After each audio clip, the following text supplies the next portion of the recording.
Maiorana, and I'm gonna show you a little bit about making shoes. I have made shoes in the traditional way and made lots of mistakes and invested way too much time only to find out that I'd screwed up some integral part of them.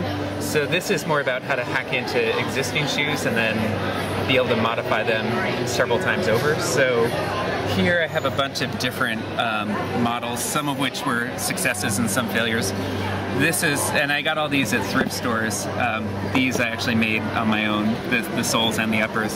But this is a good example of where it goes wrong, where this isn't a good material to hack into because it just melted as I tried to cut away.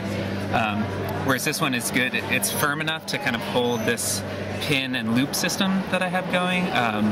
And you can see that demonstrated here. It's like a pin slides through there, gets inserted, and then it kind of traps it. So that's a lot of information in a short amount of time, but basically what I'm going to talk about today is just how to hack into existing shoes and then make your own uppers in a way that you can kind of continue to modify them.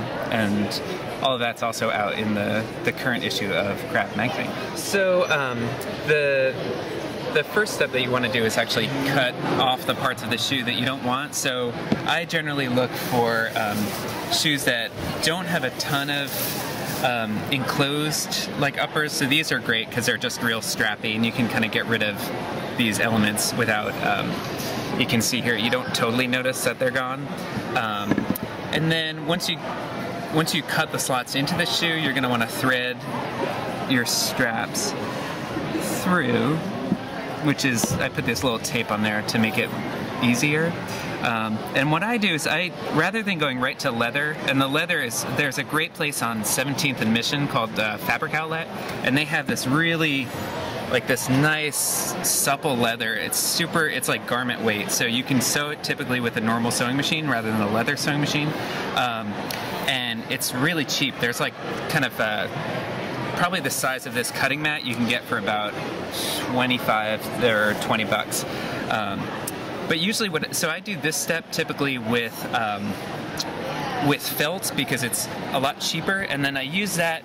I'm really bad at making patterns, so I use that to kind of get a sense of like how it's going to fit over the shoe, and then I'll mark it with a Sharpie, and then take that out and then use that to cut the pattern in leather.